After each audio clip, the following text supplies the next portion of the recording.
Hello dear doctors and parents, welcome back to AS NEET. तो इस video में हम लोग डिस्कस करेंगे एमसीसी राउंड 4 यानी कि स्ट्रे वैकेंसी राउंड जो है एक बार फिर डिले हो रहा है। यानी कि हर राउंड एमसीसी का कंटिन्यूसली डिले पे चल रहा था, लेकिन हमें उम्मीद थी कि राउंड 4 तो है एटलीस्ट टाइम पर कंडक्ट हो जाएगा, क्योंकि राउंड 3 को कंप्लीट हुए हुए काफी टाइम हो गया है। तो हमें यही उम्मीद थी कि राउंड 4 जल्द ही जो डेट है, जो शेड्यूल में उन्होंने बताई हुई है, उसी डेट से स्टार्ट होना था, लेकिन अभी तक कोई भी अपडेट है नहीं। स्क्रीन के ऊपर आप ऑफिशियल नोटिफिकेशन देख रहे हो, आई मीन ऑफिशियल वेबसाइट देख रहे हो इंडिया कोटे की, लेकिन यहाँ पर आपको कहीं पर भी कोई भी वो चीज नहीं दिख रही है कि सीट मैट्रिक्स आपकी आ जाए, आप चॉइस फिलिंग कर पाओ। कोई भी अपडेट नहीं है। तो अब ये चॉइस फिलिंग कब से स्टार्ट होगी, सीट मैट्रिक्स आपकी कब तक आएगी, इसके बारे में डिस्कस करेंगे। उससे पहले चैनल पे नए हो तो सब्सक्राइब कर देना, क्योंकि इस एएस नेट यूट्यूब चैनल ने आपको पूरी काउंसलिंग के थ्रू कंप्लीट अपडेट दी है, डिटेल के साथ में समझाया है हमने आपको कि कब क्या प्रोसेस होने वाला है। तो इस वीडियो में भी आपको काफी हेल्प होने वाली है। सब्सक्राइब करना चैनल को, लाइक किए बिना बिल्कुल मत जाना, और ज्यादा से ज्यादा शेयर करना, ताकि स्टूडेंट जो कि परेशान हो रहे हैं उनको एक रिलीफ मिल पाए लॉजिक के अकॉर्डिंग कि क्या चीजें अभी चल रही हैं। चलो फिलहाल स्टार्ट कर लेते हैं। सबसे पहले चलते हैं हम शेड्यूल के ऊपर। ये तो नोटिफिकेशन है, इसको मैं थोड़ी देर बाद में। सबसे पहले चलते हैं राउंड फर्स्ट, सेकंड और थर्ड, ये तीनों कंप्लीट हो चुके हैं। चलो यहाँ तक तो हम पहुंचे हैं, लेकिन 2024 से 2025 के भी सेकंड मंथ जो कि फेब मंथ है, वहां पे हम पहुंच गए हैं, लेकिन अभी तक हमारी काउंसलिंग एंड होने का नाम नहीं ले रही है। जैसे कि आप सब लोग जानते थे कि verification of tentative seat matrix, अब ये सीट मैट्रिक्स कब रिलीज होने वाली थी, 12 ऑफ फेब को, लेकिन 13 ऑफ फेब को मैं ये वीडियो बना रहा हूँ, लेकिन अभी तक कोई भी अपडेट्स आपको मैं स्क्रीन के ऊपर थोड़ी देर पहले दिखाया कि अपडेट नहीं है कि कोई भी सीट मैट्रिक्स आपको देखने को मिली हो। हालांकि कल तक हमें उम्मीद थी कि लेट नाइट तक 12 ऑफ फेब को ये रिलीज हो जाएगी, क्योंकि कोई रीजन नहीं है इसको डिले करने का। लेकिन फिर भी मैं आपको रीजन बताऊंगा जिसमें कि ये डिले हो रहा है, और अभी डिले ये थोड़ा बहुत हो सकता है, और कब तक हो सकता है वो मैं बताऊंगा आपको। तो रजिस्ट्रेशन भी जो स्टूडेंट चाह रहे थे, अगर हो रहा है तो वेल एंड गुड। मुझे अब इसका आइडिया नहीं है कि रजिस्ट्रेशन कर पा रहे हो या नहीं कर पा रहे। कुछ स्टूडेंट हैं उनका तो लॉगिन ही नहीं दिखा रहा है, उनको लॉग आउट बता रहा है कि आपका जो ये आईडी और पासवर्ड है वो गलत है, या फिर कर ही नहीं पा रहे। तो जिनको ये प्रॉब्लम आ रही है वो जरूर अपना जो है ईमेल करिए एमसीसी को, ताकि आपकी हेल्प हो पाए टाइम रहते हुए। तो ये डेट को बात करने का कोई फायदा नहीं है, क्योंकि अभी ये डेट आपकी एक्सटेंड हो रही है। 12 ऑफ फेब को नोटिफिकेशन नहीं आया है, 13 ऑफ आज फेब हो चुकी है। तो 13 ऑफ फेब वो डेट थी जहां से आपकी चॉइस फिलिंग स्टार्ट होनी थी, लेकिन चॉइस फिलिंग तो स्टार्ट तब होगी जब आपको सीट मैट्रिक्स में ये पता चलेगा कि कितनी सीटें वैकेंट रहेंगी। लेकिन इंटरेस्टिंग बात यह है कि ये आज अगर रात को आ जाती है तो वेल एंड गुड, लेकिन आज रात के आने की पॉसिबिलिटी है या फिर नहीं है, इसके बारे में मैं थोड़ा सा आपको ये आइडिया देना चाहता हूँ कि ये सीट मैट्रिक्स अभी तक पब्लिश क्यों नहीं हुई है। इसके लिए एक नोटिफिकेशन पे चलेंगे हम लोग, जिसमें कि आपको ये बताया जाएगा, कि आपको मैं थोड़ा सा समझाने की कोशिश करूंगा। अगर मुझे वो नोटिफिकेशन मिलता है तो मैं आपको थोड़ा सा बता पाऊंगा। तो यहाँ पर देखो एडमिटेड लिस्ट है, sharing data between MCC and, इसके बीच में डाटा शेयर करने वाली बात थी, वो यहाँ पर ये नोटिफिकेशन था 11 ऑफ फेब का। तो मैं आपको यहाँ पर दिखाता हूँ, आपको जूम कर देता हूँ ताकि आपको पता चल पाए। तो यहाँ पर आपको याद होगा कि डाटा शेयर वाली बात थी, यानी कि जितने भी कैंडिडेट है, hence all state counselling authorities are requested to share their data to join candidates of the all rounds held so far on intra MCC portal provided by MCC यानी कि latest up to 5 PM of 11 Feb 2025 तक आपकी जिनको भी seat allot हुई है state कोटे में, वो हमें डाटा शेयर करेंगे कब तक, 11 ऑफ फेब 2025 तक, जो कि मैं पिछले 2 से 3 वीडियो में आपको समझा चुका हूँ। शाम को 5 बजे तक डाटा शेयर करेंगे। लेकिन इंटरेस्टिंग चीज ये है कि ये डाटा तो तब शेयर होगा जब जब इन स्टेट्स की काउंसलिंग कंप्लीट हो जाएगी, यानी कि थर्ड राउंड की काउंसलिंग जब तक कंप्लीट नहीं होती तब तक ये किस चीज का आप डाटा शेयर करेंगे एमसीसी को, कि हमने इन स्टूडेंट को एडमिशन दे दिया है, ताकि एमसीसी इन स्टूडेंट को वीडिंग आउट कर पाए, यानी कि वीड आउट कर पाए अपनी एमसीसी की काउंसलिंग से। यहाँ पर ये बताया गया है, नोटिफिकेशन के थ्रू ही मैं आपको सारी अपडेट देता हूँ, तो आप समझते हो कि कितनी ज्यादा ऑथेंटिसिटी इस चीज में होती है, और कितना ज्यादा ट्रस्ट आप इस चीज पे कर सकते हो। अब आती है बात जो मैं बताना चाह रहा हूँ, कि अभी राजस्थान स्टेट ऐसा है जिसका कि 2 दिन पहले रिजल्ट आया है, तो उनकी रिपोर्टिंग चल रही है, और रिपोर्टिंग चलेगी 16 फेब तक। अब 16 फेब तक रिपोर्टिंग चलेगी, तो इसका मतलब ये है कि 16 फेब से पहले तो ये अपना डाटा शेयर नहीं कर सकते स्टूडेंट के साथ में। स्टूडेंट के साथ में तो क्या डाटा शेयर करेंगे, अपना एमसीसी के साथ में डाटा शेयर नहीं कर सकते, क्योंकि तब तक इनको ये पता नहीं लगेगा कि कौन सा स्टूडेंट रिपोर्ट करने वाला है और कौन सा नहीं करने वाला।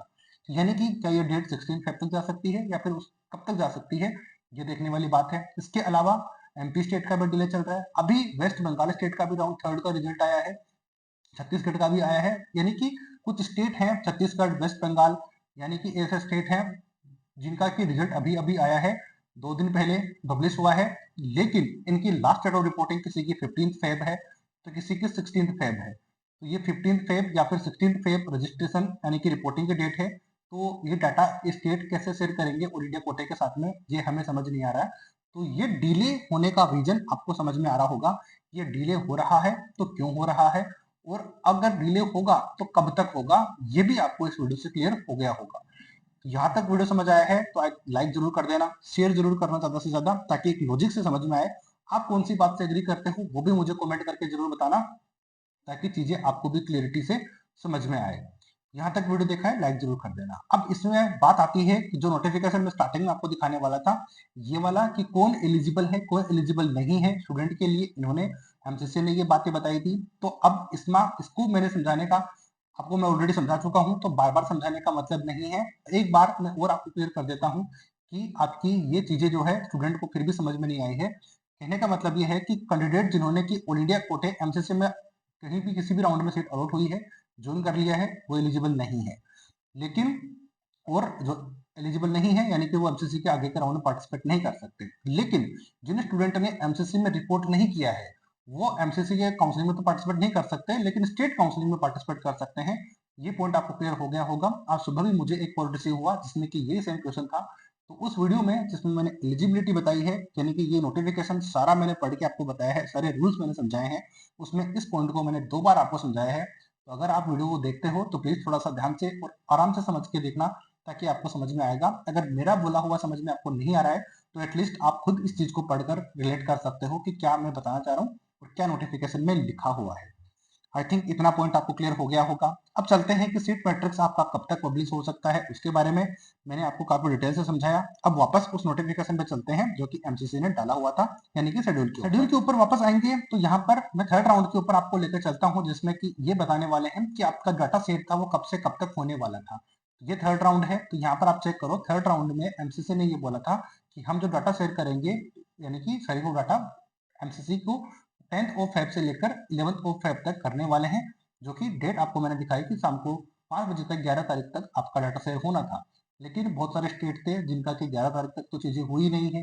अब चीजें नहीं हुई है तो यहाँ पर इन्होंने फिर राउंड 4 में अपन चले जाते हैं। तो राउंड 4 में चले गए हैं, तो 11th को अगर डाटा शेयर होता तो 12th को सीट मैट्रिक्स पब्लिश हो जानी चाहिए थी, अगर 12th को नहीं तो 13 को हो जानी चाहिए थी। लेकिन अभी मैं 13 को ही ये वीडियो शूट कर रहा हूँ। 13 तक जब तक मैं वीडियो शूट कर रहा हूँ अभी तक कोई अपडेट नहीं है। हो सकता है जब तक आप ये वीडियो देखो तब तक सीट मैट्रिक्स पब्लिश हो जाए। तो जब तक सीट मैट्रिक्स पब्लिश नहीं होगी तब तक आपकी चॉइस फिलिंग स्टार्ट नहीं होगी, ये बात आप ध्यान रखना। और इस साल सीट वैकेंसी काफी ज्यादा रहने वाली है लास्ट ईयर के कंपैरिजन में, तो ये पॉइंट भी आपको बहुत ज्यादा मैटर करेगा एडमिशन दिलाने में। इसके अलावा अगर तो आपको नीट 2024 में ही कोई ना कोई ब्रांच लेनी है, तो कॉन्टैक्ट नंबर स्क्रीन के ऊपर गिवन है, डिस्क्रिप्शन बॉक्स में अवेलेबल है, जरूर कॉन्टैक्ट करिए। अगर इस साल आप मिस कर जाते हो तो 2025 में क्या होगा, कैसे होगा, कैसे सीट मिलेगी, क्योंकि कंपटीशन नेक्स्ट ईयर बहुत ज्यादा होने वाला है। क्योंकि आप में से भी स्टूडेंट ऐसे होंगे जो कि ये सोचकर बैठे होंगे कि इस साल कॉलेज मिल गया तो ठीक है, अदरवाइज नेक्स्ट ईयर हमें अच्छे से प्रिपरेशन करके कॉलेज लेने की कोशिश करूंगा, यानी कि एक अच्छी ब्रांच लेने की कोशिश करूंगा। तो आप ये सोच के देखिए कि आप ही की तरह बहुत सारे ऐसे स्टूडेंट होंगे जिनको कि 2025 का एग्जाम बहुत क्लोज दिख रहा है और वो प्रिपरेशन करने में लगे हुए हैं, यही सोचकर जो कि मैंने अभी आपको समझाया। तो बहुत ज्यादा पॉसिबिलिटी है कि नेक्स्ट ईयर बहुत ज्यादा आपकी कट ऑफ देखने को मिले। तो इस साल अगर आप सीट ले लेते हो, अगर कुछ अमाउंट एक्स्ट्रा भी लगता है आपका 10 to 20 लाख, तो भी आप अगर हमारी राय मानते हो या फिर इस चैनल को अभी तक आपने फॉलो किया है, तो आपको जरूर 2024 में ही सीट लेनी चाहिए। अदरवाइज आपको जो सही लगे वो आप कर सकते हो। जो हमारा ओपिनियन था, एक्सपीरियंस था अभी तक काउंसलिंग जो करी है उसका, हम आपको यही बता सकते हैं कि आपको 2024 में ही लेना चाहिए। अब कहाँ पे रजिस्ट्रेशन करना है, कहाँ पे आपकी सिक्योरिटी मनी बच सकती है, उसके लिए नंबर पे कॉन्टेक्ट करिए, हम आपको गाइड कर देंगे और बहुत ज्यादा आपको हेल्प यहाँ पर मिल सकती है इस चैनल के थ्रू। तो ये मैंने आपको बता दिया कि ऑल इंडिया कोटा राउंड 4 का राउंड अभी भी एक्सटेंड पे चल रहा है, जो कि कोई नई बात नहीं है, कंटिन्यूसली चल रहा है, इस बार भी हो गया है। अब कब तक ये होगा वो मैंने आपको लॉजिक से समझा दिया है कि बहुत सारे स्टेट्स की जो चॉइस फिलिंग आई मीन जो उसपे लिखा रिपोर्टिंग जो है वो 15 टू 16 फेब तक होने वाली है, तो वहां तक एटलीस्ट ये डिले होने की पॉसिबिलिटीज हो सकती है। तो फिर इतना डिले हुआ है, 2 दिन और हो सकता है। अगर इसके बीच में अगर चीजें आ चुकी होती है तो मैं आपको जरूर गाइड कर दूंगा, उसके लिए सब्सक्राइब करके रख लीजिए, क्योंकि मैं भगवान नहीं हूँ, लेकिन आपको हर एक लॉजिक से समझाने की कोशिश करता हूँ कि चीजें डिले हो रही है तो क्यों हो रही है, क्या इसका लॉजिक हो सकता है। अगर किसी बात से आप रिलेट करते हो तो लाइक करना, सब्सक्राइब करना। बाकी मैं अजय शर्मा यस नेट के थ्रू आपको गाइड प्रोवाइड करवा रहा था। उम्मीद करूंगा कि वीडियो आपको हेल्प करी होगी बहुत ज्यादा। आपके क्या कमेंट्स हैं वो जरूर कमेंट सेक्शन में बता देना। आपको क्या लगता है कि चीजें टाइम पे हो पाएंगी, नहीं हो पाएंगी। उसके बाद में मैं आपको जैसे ही अपडेट आएंगी कोई नहीं अपडेट कर दूंगा। मिलेंगे नए अपडेट नई वीडियो के साथ, तब तक जय हिंद जय भारत।